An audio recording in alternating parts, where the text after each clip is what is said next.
Bismillah.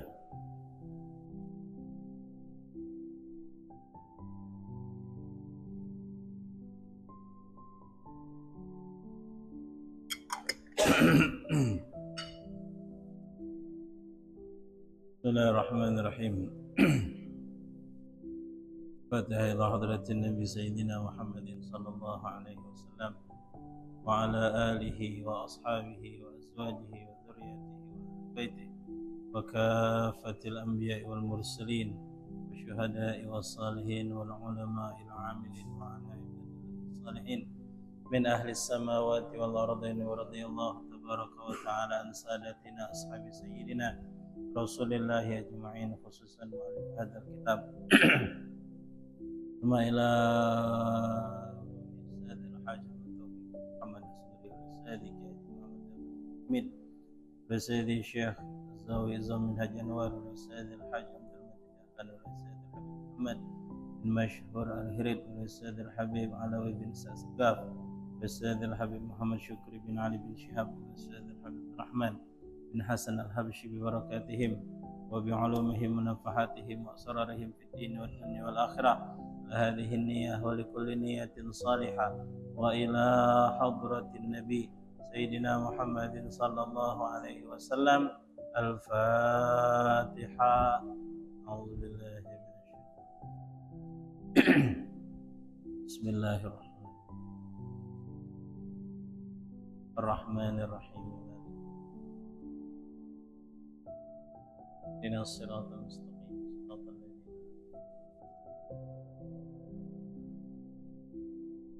Bismillahirrahmanirrahim. Assalamualaikum warahmatullahi wabarakatuh. Alhamdulillahi rabbil alamin. Assalatu wassalamu ala asyrafil anbiya'i wal mursalin sayyidina wa maulana Muhammadin wa ala alihi wa sahbihi ajma'in. Qala al-mu'allif rahimahullahu ta'ala wa adaman naf'an bi'ulumihi fid dharain amin. Qala Allah ta'ala fi kitabihil aziz qalu subhanaka la ilma lana illa ma 'allamtana innaka antal alimul hakim.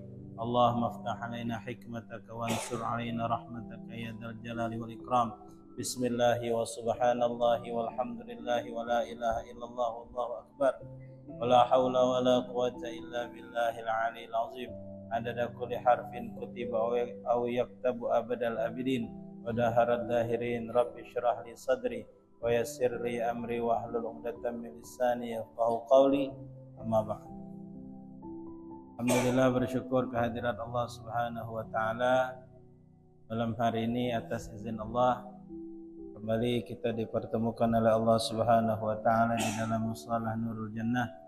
Kita bersama, kita belajar sama-sama pengetahuan ilmu agama.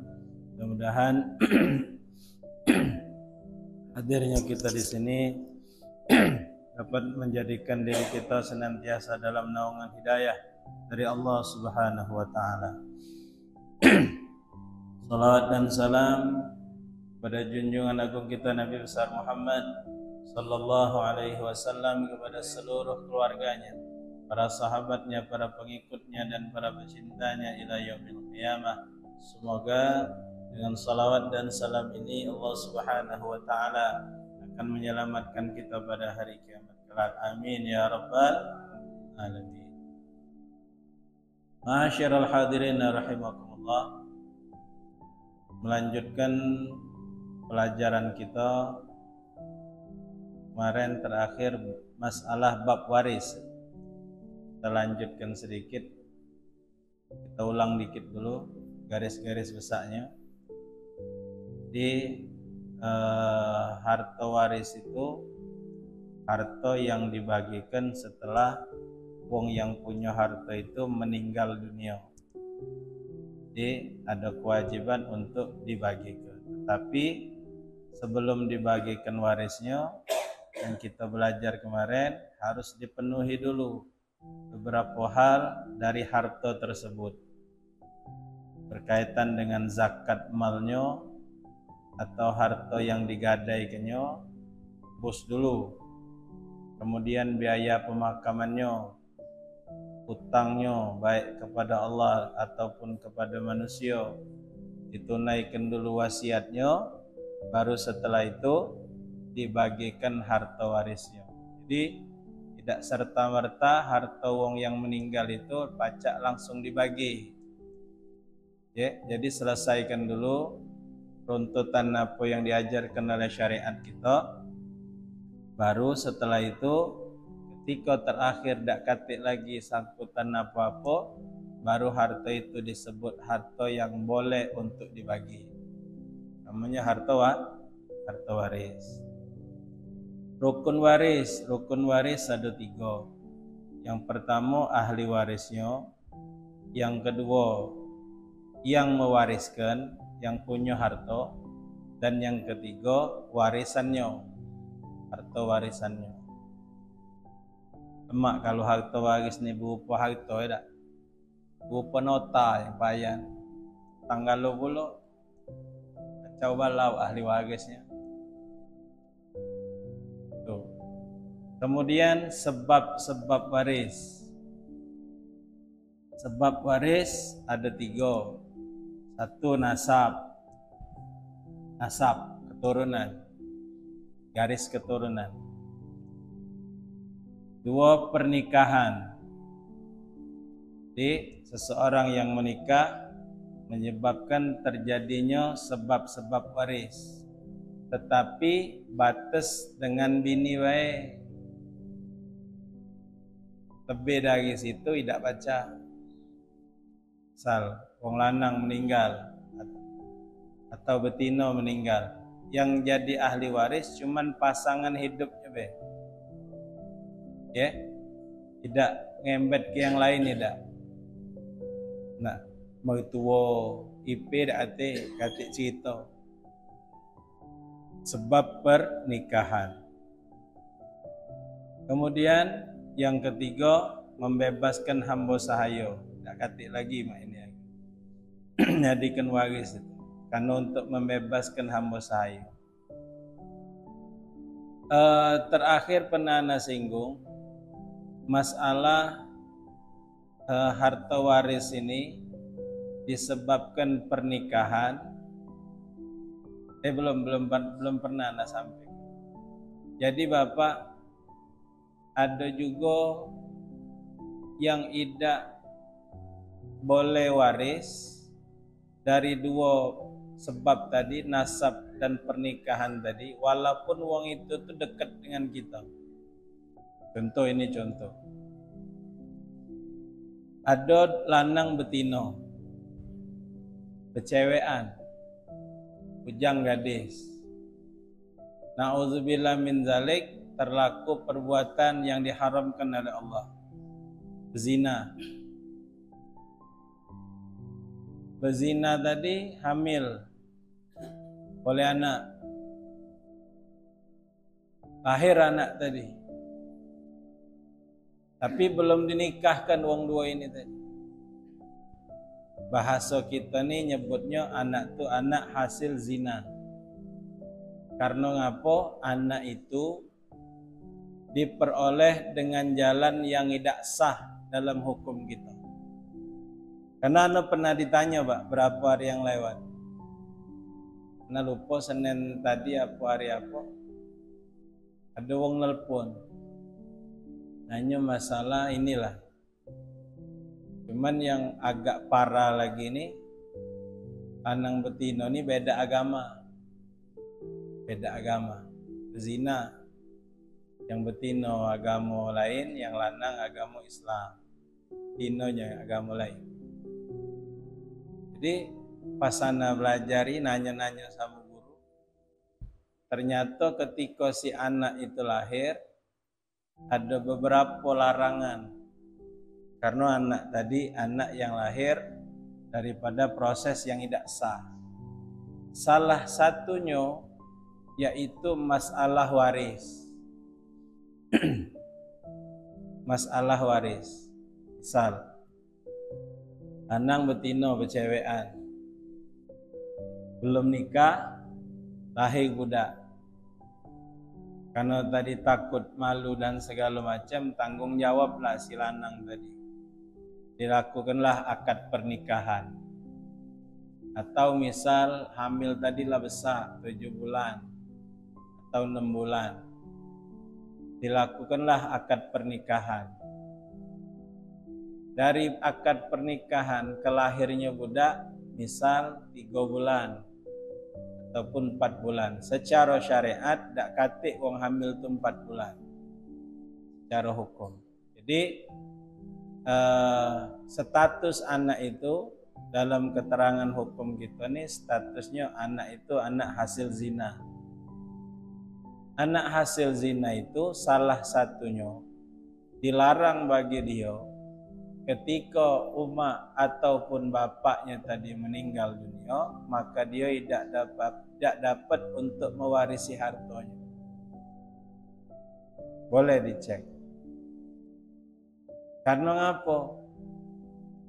Ahli waris yang termaktub di dalam Quran, yang tercatat di dalam syariat, itu ahli waris dzurriyyat keturunan yang statusnya sah. Kalau yang tidak sah, tidak termasuk dalam hitungan.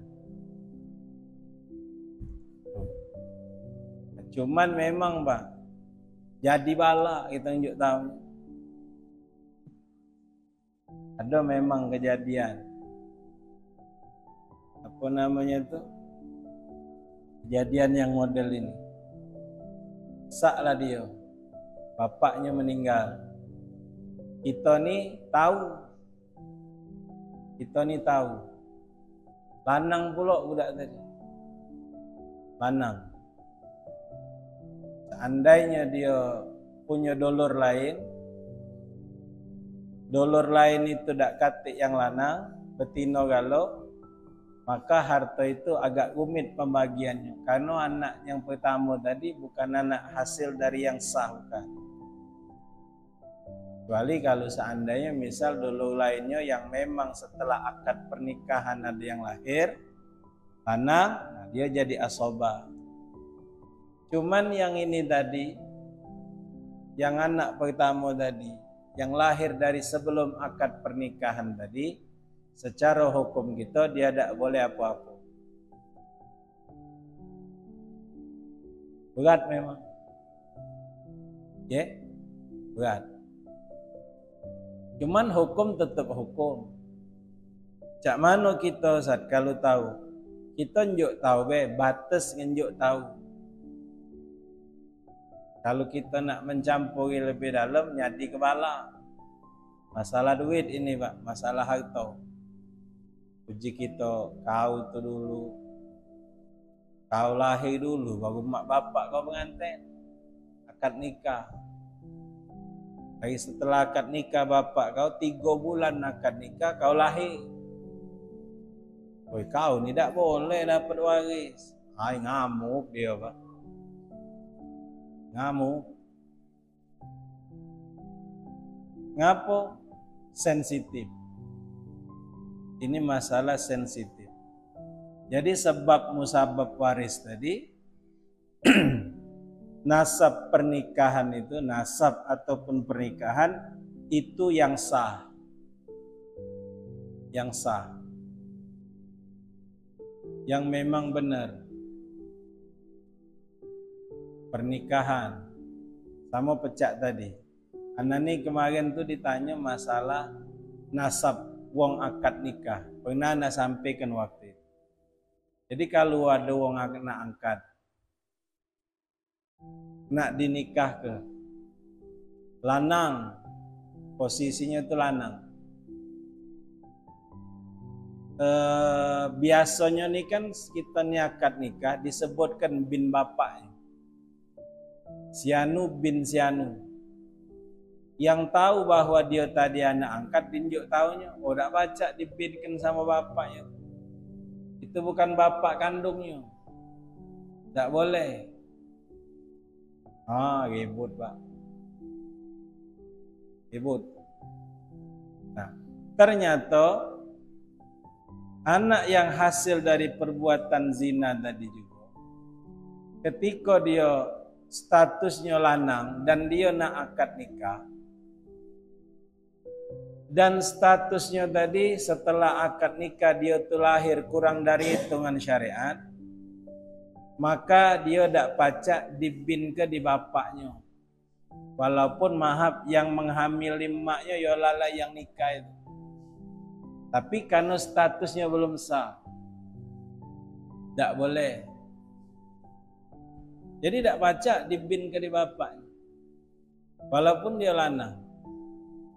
Kalau betina yang jelas bapaknya dak pacak jadi wali. Dak pacak jadi wali nikah. Walinya wali hakim. Jadi dak pacak dibin ke di bapaknya. Jadi bin siapa? Bin siapa lanang tadi itu? Kalau memang tahu, kalau pecah anak angkat kan tahu bapaknya siapa. Dibin ke di bapak kandungnya. Kalaupun memang tidak galak, ada sebagian pendapat tidak usahlah dipakai binnya tadi. Tuh, karena itu tuh kata guru kami taukid be menjelaskan. Tapi tidak lemak rasanya Pak, tidak dipakai. Anak siapa dia? Walaupun ada sebagian pendapat nyata keboleh. Balik ke cerita yang tadi, anak hasil zina tadi. Ketika dia diakad nikah ke, dia tak pacak dibin ke sama bapaknya. Ada 3 opsi untuk ketika dia akad nikah. 1, tidak usah make bin siapa-siapa, nama be. Si Anu Ahmad ini kau ku nikah ke. Tidak usah make bin bapak.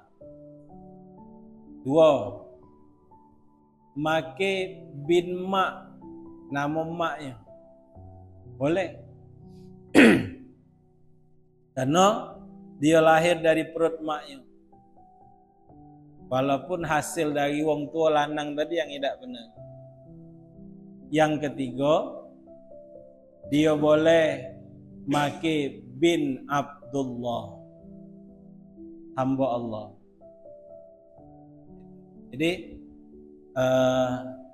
kalau memang ngerasa tidak lemak, tidak make bin siapalah emaknya, tidak lemak madai betina bin Abdullah. Karena dia tidak ada baca di bin ke di bapaknya. Karena hasilnya dari yang tidak sah. Tidak baca jadi nasabnya, tidak baca. Jadi nasab pernikahan yang harusnya menjadi sebab waris, ketika ada jalannya yang tidak benar, maka tidak baca dia menjadi sebab waris. Dia orang yang anak hasil zina tadi tidak baca dia menjadi sebab waris. Yang mana yang anak tadi tu bisa dibin ke di bapaknya. Misal lanang betina berzina. Ini banyak pendapat Pak. Ada pendapat, beberapa pendapat. Lanang betina berzina. Hamil. Berapa bulan hamil? Sebulan. Terus dinikahkan karena tadi malu. Lanang tadi nak tanggung jawab. Ada pendapat nyatakan dia pacak dibin ke di bapaknya.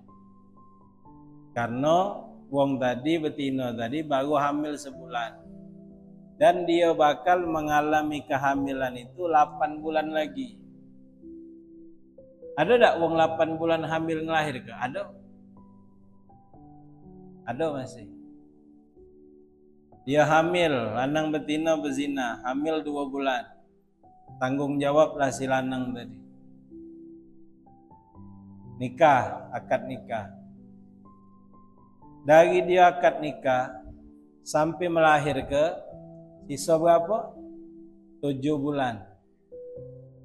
Ada tak wong hamil 7 bulan melahir ke? Ada. Masih sah dia bin bapak. Ini salah satu pendapat. Karena menurut salah satu ulama madhab Syafi'i, paling cepat budak itu lahir 6 bulan. Paling cepat. Jadi kalaupun dia 3 bulan, dilakukan akad pernikahan, lahirlah anak itu ketika 9 bulan 10 hari, dan dalam hitungan akad sampai lahir tadi 6 bulan, maka dia masih sah anak tadi. Tapi lebih dari situ tidak baca. Karena tidak katik budak tu lahir 5 bulan tu tidak katik. Ada juga lahir cuman keguguran, bukan lahir dia 5 bulan. Kalau ada yang lahir 5 bulan, budaknya gemuk lempu, ai ngotak. Lahir 5 bulan hamil, lahir gemuk lempu 4 kilo pula budak tadi lahir. Lengkap segala macam. Agak aneh di luar logika kita. Jadi nasab pernikahan itu yang menyebabkan menjadi waris. Jadi kalau seandainya yang model cak tadi sebulan, 2 bulan ataupun 3 bulan dia dinikahkan, maka dia masih dianggap anak sah bapaknya. Dan dia berlaku hukum ini, warisnya. Tapi kalau seandainya lebih dari situ, maka tidak berlaku hukum waris bagi dia. Jadi yang anda ditanya kemarin itu, lanang betino beda agama Ustaz. Betinonya agama lain, lanangnya agama Islam. Jadi sampailah betino tadi melahirkan. Sampai lahir budak itu. Sampai lahir baru diakad nikah ke, dan si betina masuk Islam. Betina tadi masuk Islam. Si anak tadi nak nikah pak, lah besar budak ini tadi. Itulah yang jadi getok tuh. Ditanya ke, mana makib bin bapaknya? Tak baca jiku. Tidak baca di bin ke di bapaknya. Karena tidak menjadi keturunan yang sah. Bukan keturunan yang sah, bukan. Jadi sebab waris tadi nasab pernikahan. Radha'ah tidak, susun tidak ada menjadi waris. Walaupun dengan misal kita ada wong si A nyusu sama si B. Si B ini kaget jadi emaknya. Ngapo? Karena emak susu jatuhnya. Seandainya yang disusunya tadi lanang sama emak susunya, tidak batal wudu.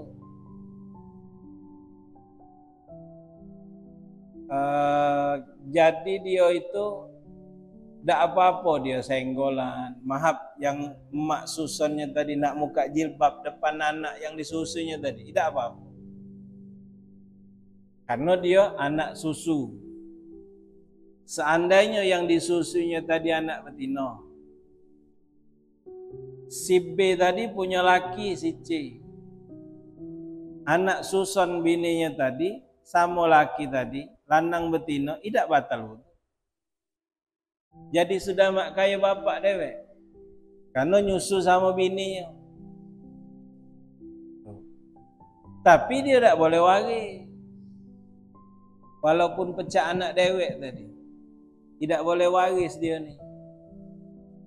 Walaupun tidak batal wudu, walaupun dia boleh tidak berjilbab sama ini tadi, wong tua susunnya tadi, tidak apa-apa. Cuman waris tidak boleh. Itu sebab waris, ya, sebab waris. Ini macam-macam cerita. Wong nanya ni macam-macam. Itu jika pak, waktu itu anak pernah sampai ke. Jadi seandainya memang ada keluarga atau siapapun itu yang ngangkat anak, jangan sampai budak tu besar baru diberi tahu. Cari caranya, jangan budak tu jadi sedih. Tunjuk tahulah, tunjuk tahulah dari kecil. Dari dia ngerti lah. Dia pacak faham, dia pacak ngerti, tunjuk tahu. Karena kaget waktu dia nak besar nikah, nah itu kadang jadi retok. Apa baru tunjuk tahu, apa baru mak ini. Jadi kalau sudahlah tahu dulu kan tinggal nyari solusinya be. Bapak kandungnya ni siapa? Kalau nak memang nak dibit ke di bapak itu. Kalau tidak juga tidak ada maki, sudah. Tapi jangan dibin ke Abdullah. Kalau memang anak angkat, jangan. Karena tahu bapaknya tu ada bapak saya. Yang dibin ke di Abdullah tadi, seandainya dia anak hasil dari zina tadi. Itu bedanya di situ. Tuh, sebab waris. Syarat waris. Yang pertama, ahli waris masih hidup ketika yang mewariskan meninggal. Jadi ada meninggal, siapa yang masih hidup? Itulah yang berhak menerima waris. Anak dulu meninggal lagi bapak, itulah yang kadang jadi masalah tuh, Pak. Menjadi masalah. Anaknya dulu meninggal. Tak lama dari situ bapaknya meninggal. Anaknya tadi punya anak pula, jatuhnya cucu. Tuntut waris. Padahal yang ini tadi punya anak lanang lain. Kalau yang ini tadi punya anak lanang lain, maka cucung tadi terhijab. Terhijab. Kalau hukum kita, kalau di pengadilan, tetap dapat cucung ni tadi. Namanya ahli waris pengganti. Cuman anak tak berani. Cuman nak kepengen itu di pengadilan, tanggung jawablah masing-masing. Ya, berat masalahnya. Kemudian yang kedua, yakin wong yang mewariskan tu benar-benar meninggal dunia. Cari tahu dulu, meninggal ni anak apa tidak? Apa cuma ngilang dia ni tak? Apa dia ni bertapo? Mana ni menggalak bertapo? Lagi sini. Gunung apa? Gunung Kawi. Iyo, 3 bulan ngilang tak? Bapak tadi, hartanya banyak. Yang meninggal belum? Abang masih Gunung Kawi. Oh, ambil ilmu tak? Gunung Kawi. Jadi dipastikan yang benar-benar meninggal dunia. Kemudian yang ketiga, mengetahui arah atas hak warisnya. Jadi tahu kemana-mana. Ada basing-basing. Penghalang waris 3. 1 membunuh, 2 budak, 3 beda agama. Jadi yang membunuh tu, yang bunuh tu tak boleh.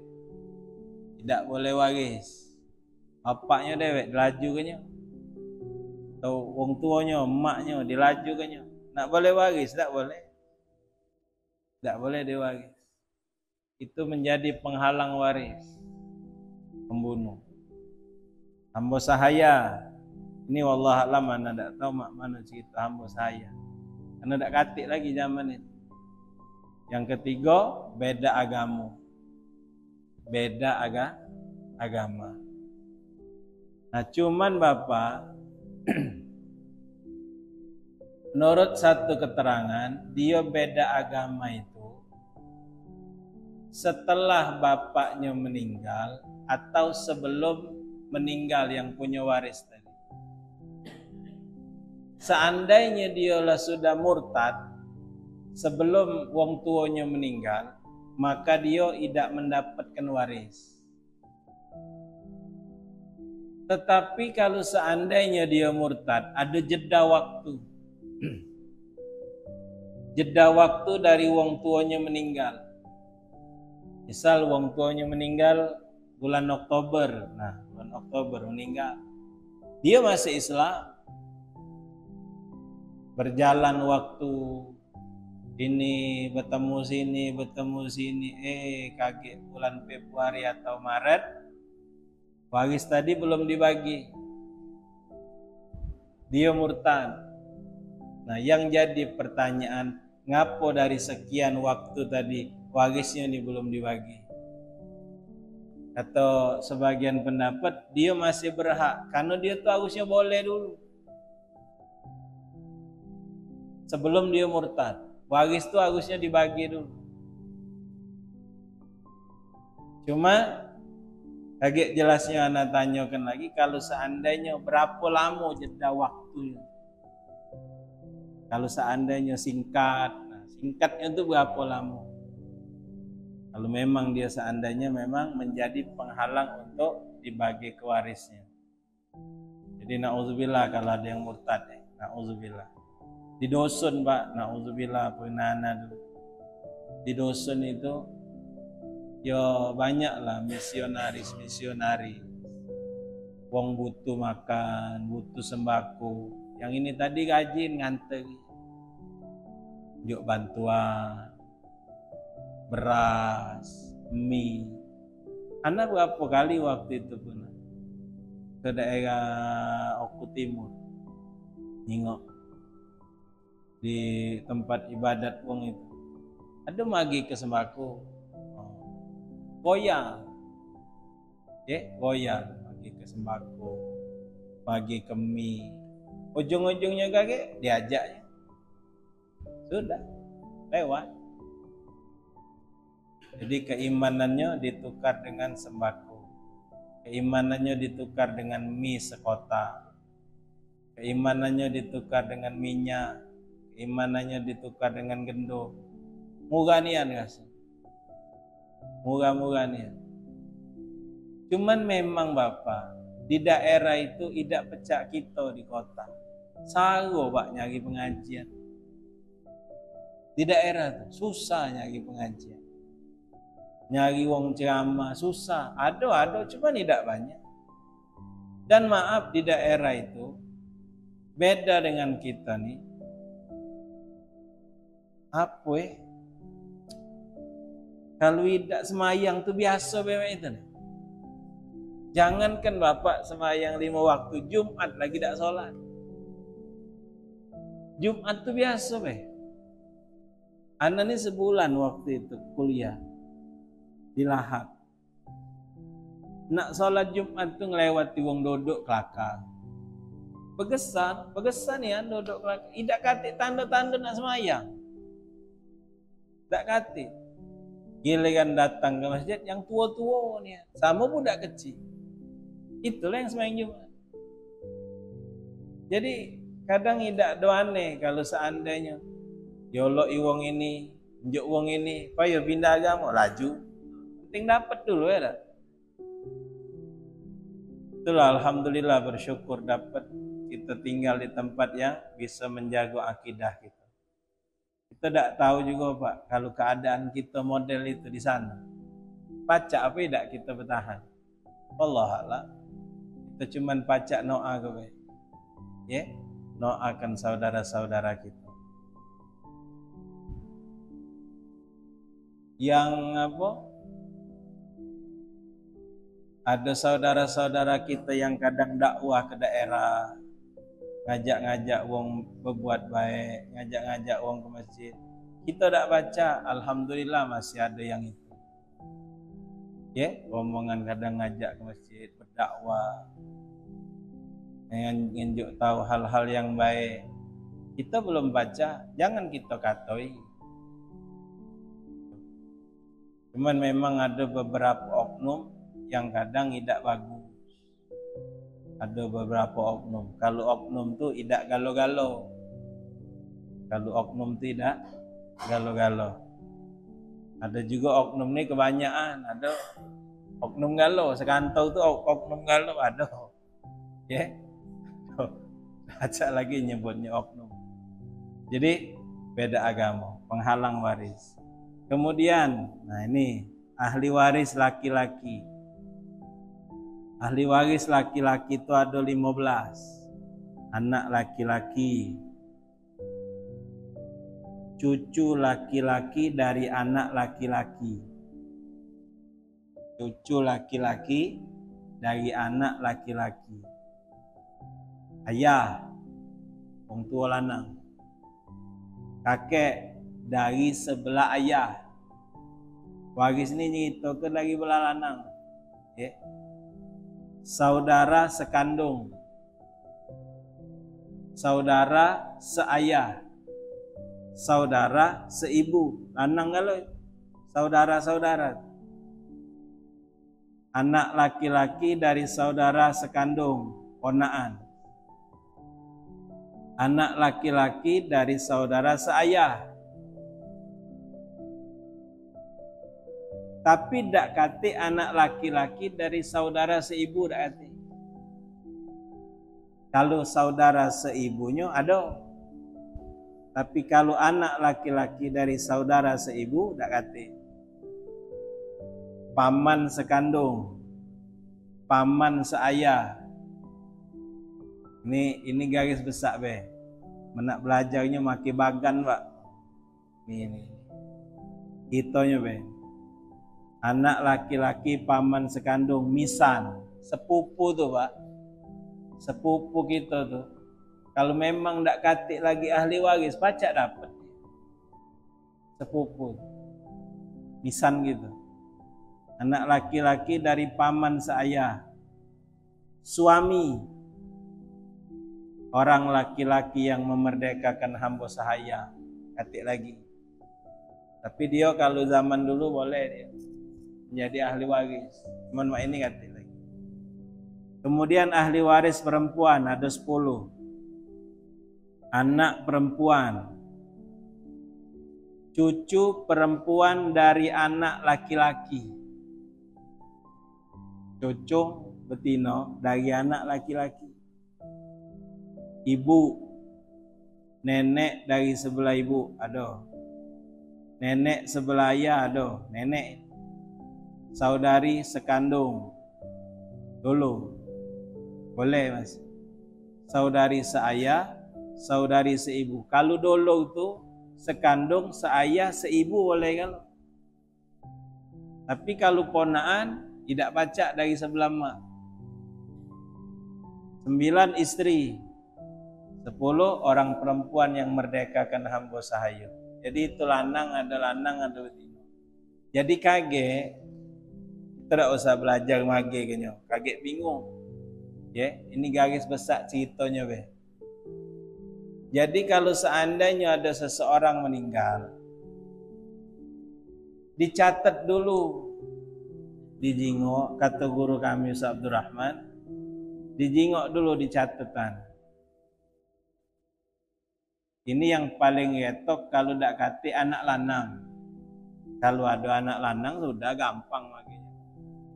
Kalau karena anak lanang itu menghijab seluruhnya. Kecuali yang ndak bisa terhijab. Seluruhnya terhijab. Kecuali yang ndak bisa terhijab. Catat dulu siapa-siapa yang ada. Nah, baru pacak diejo ke bagian. Yang kita ini kadang main enget-engetan be. Oh si anu. Ini ada ponaan. Tidak, catatnya dulu. Kalau seandainya kate anak lanang tuh.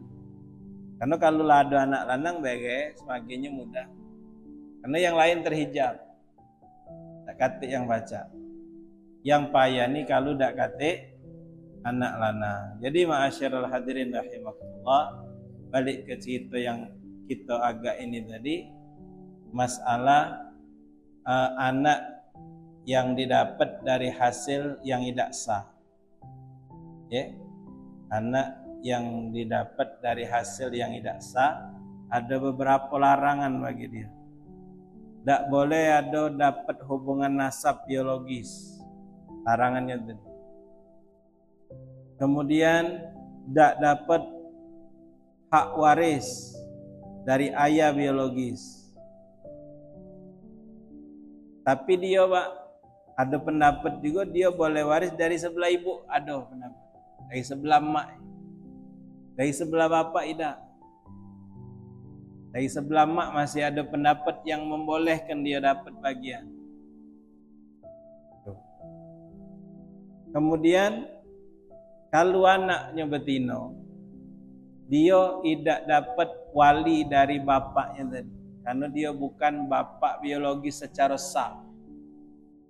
Tidak boleh jadi wali bapaknya yang menikahi maknya tadi. Kalau dia anak dari hasil zina. Jadi yang menjadi wali waktu dia nikah, kaget walinya wali hakim. Walinya wali hakim. Atau ada salah satu pendapat, hakim tadi mewakilkan walinya kepada wong lain. Boleh, cuman kalimatnya beda. Kalau kalimat biasa kan sianu bin sianu, aku nikahkan engkau dengan anakku, ya. Kalau wali nasabnya tadi, bapaknya tadi, aku nikahkan engkau dengan anakku yang bernama sianu dengan mas kawin sekian sekian sekian dibayar tunai. Kalau seandainya wali hakim tadi mewakil kepada wong lain, kalimat ijabnya tidak baca mak itu. Sianu bin sianu, aku nikahkan seorang perempuan yang bernama sianu dengan mas kawin sekian sekian sekian. Yang wali hakim tadi telah berwakil kepadaku. Jadi tanyaan wong pula, Pak, ngapa bapak ya nih kalimat ijab kabul yang dimain?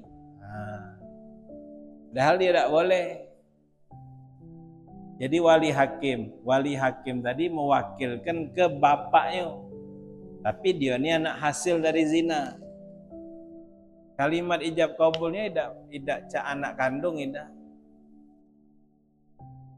Jadi ini nak hati-hati. Kita yang tahu Bapak silsilah mempelai mak mana ceritanya, kalau memang kita tahu, kita ngenjuk tahu baik dengan keluarganya ataupun dengan petugas yang bakal menjadi pencatat nikahnya. Karena kewajiban kita. Kalau kita tidak boleh tahu dia nikahnya tidak sah, yang menjadi tanggung jawab orang kampung itulah. Ketip kan cuman ini baik, nyatet baik. Ya dia kadang bukan wong sini, dia tidak tahu. Kita yang tahu ini yang nunjuk tahu. Kalau sudah kita nunjuk tahu, wongnya masih tidak galak, kita lepas tanggung jawab. Tambah lagi nak disuruh jadi saksi, jangan mudah-mudah. Kalau memang kita tidak tahu ceritanya, kita nih disuruh jadi saksi, kita nih kenal pula. Itulah kadang Pak, anak kadang bingung.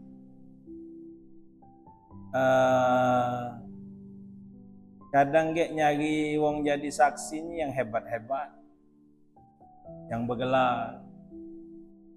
Wong jauh. Siapa bukan, bukan. Jadi saksinya siapa? Bosnya.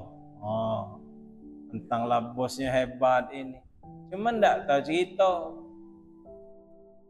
Cobalah cari yang terdekat. Karena dia lebih tahu keadaan mempelai tadi. Tapi kalau seandainya memang yang mempelai ini tadi dan keluarganya juga bisa kita yakin nih keadaannya mak mano. Dia pengen jadi saksinya Ustadz Anu. Tapi dia yakin bahwa memang ini keluarga benar ini. Tidak katik masalah ini. Tidak apa-apa. Ambil berkatnya tadi.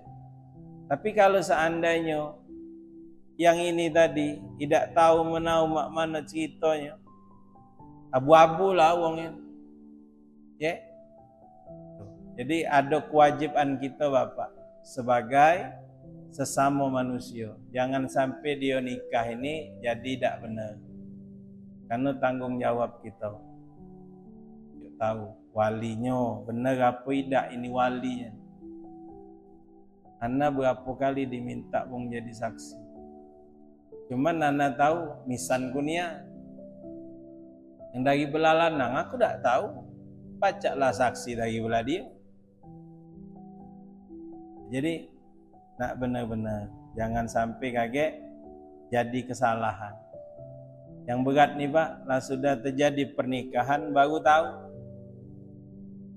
sudah akad nikah. Wih, bapaknya itu masih hidup. Bapaknya itu masih hidup. Ngapa dulunya jadi nikah? Itu payah, Pak. Wong lah berzina, bercampur, ya. Itu melangkai nasabnya. Apa walinya tadi? Kita belajar bab nikah pula. Garis ini jadilah garis besarnya. Bab nikah kita mbek garis besarnya juga. Jadi jangan tidak tahu ini sehari-hari kita, ya, keseharian kita. Insyaallah ya, kita sambung lain waktu. Mudah-mudahan manfaat. Awet caknya hujan, ya. Jadilah dulu. Insyaallah mudah-mudahan kita sekalian dirahmati oleh Allah Subhanahu wa taala, dijadikan hamba yang istiqamah untuk menjalankan perintah Allah, jauh daripada larangan Allah. Amin ya rabbal alamin. Sekian, walafu minkum jami'an. Wassalamualaikum warahmatullahi wabarakatuh. A'udzubillahi minasyaitonirrajim. Bismillahirrahmanirrahim. Alhamdulillahi rabbil alamin. Allahumma shalli ala sayyidina Muhammad wa ala ali sayyidina Muhammad. Allahumma iftah alaina bil fathil arifin wa yafqihna fid din wa alimna ta'wil wahdina ila tariqil mustaqim. Shalli wa sallim ala jami'il anbiya wal mursalin. Alhamdulillahi rabbil alamin. Taqabbalallahu minkum